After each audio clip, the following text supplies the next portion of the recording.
Hey guys, Drift here again with another video on the Hk416c. This video is going to be part 2 on the external portion of my project, so let's get right to it. So one of the major changes I've made to the 416 externally is the new Dytac Geissele 10.5 inch rail system for the Hk416 series. It is designed specifically for the VFC Hk416D. However, now that I've fitted onto the 416c, that required a little bit of modifications. Originally, when you try to install it onto your 416D, or whatever you may have, it requires you to cut the sling mounts off the gas block on either side. However, because the gas block on the 416C is slightly different and slightly wider at the bottom, my friend and I had to grind the lower portion off in order to clear the rail system. So after doing that, we did it in about an hour or so. He basically did most of the work. I'm very thankful for that, and we put it on pretty quickly. The rail system fits on the VFC nut extremely well. Very, very tight tolerances, so Dytac did a really good job. The rail system itself also feels extremely nice. It is CNC aluminum, anodized. This is the black color. They're also going to be making the dark earth as well, and also going to be releasing their own rail sections for the rail system. As you can see, the cutouts on the rails actually look pretty clean and pretty nice as well, thus lightening the rail system even more. They've already removed the Picatinny rails on either side and on the bottom of the rail to reduce weight, and with these cutouts here, you have a really, really lightweight rifle. The rail system, other than these nice features they have on here with the threads for the rail sections, it even has the sling mounts on the 1 o'clock and 11 o'clock position of the rail, so you can use a sling or whatever you want up here. Now, because the rail system was slightly longer than the stock 416C rail, I had to add a barrel extension.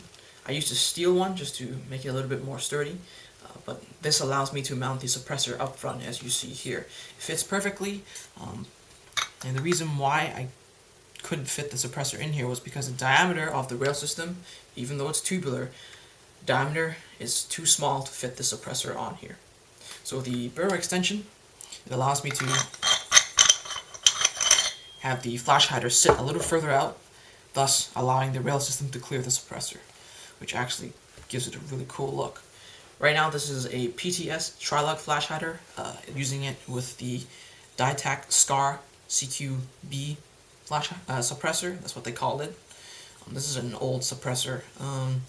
This was released around the time when the VFC SCARs came out, and I still have this thing. It's really lightweight and I really like it, and it actually works perfectly with the PTS tri-lug flash hider.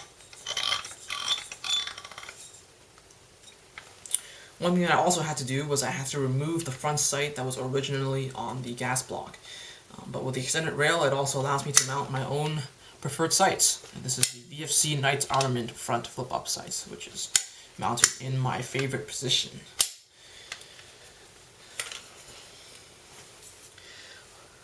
Another thing that I might add is that the rail system does not come with the barrel nut or the screw. It only comes with the rail itself. That's it. And of course, it's made to fit the VFC barrel nut. So they expect you to put this on a VFC barrel nut. You may be able to put this on a WE. I know for sure it doesn't fit D-Boys because my friend has tried it and it does not work. The WE requires a lot of modification to the barrel nut itself, sanding, whatever, you name it. And that's what I've read online so far. But it's a straight drop-in for 416s made by VFC, other than the modifying the gas block. But overall, the weight on the rail system is really, really light. It makes your gun look super awesome, and it's not too expensive either. I got this for about, well, for me it was a little bit more expensive because I bought it in Canada, and the reason why I did that was because they were sold out overseas. And these are available at WGC shop, which they're currently sold out of at the moment. So I had to pick this up from airsoftstore.ca for about $100. It might be a bit pricey for some other people out there, but in my opinion, even though it costs $100, it is well worth the price. It is really well made. It's CNC aluminum, like I mentioned, and it is hard anodized in black. I mean, I accidentally banged this on the sling point that used to be on the gas block, and it's kind of scratched it, but then after I kind of just rubbed it, the scratch came right off. So I can tell the finish on this rail system is going to be pretty durable, of course, unless you throw it in the dirt or on the rocks or something like that, then you're going to really scratch it up, but the overall finish of the rail system is extremely nice.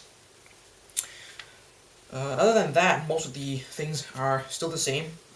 Still using the T1 with the Dytac QD mount. The retractable stock gives it a really cool look.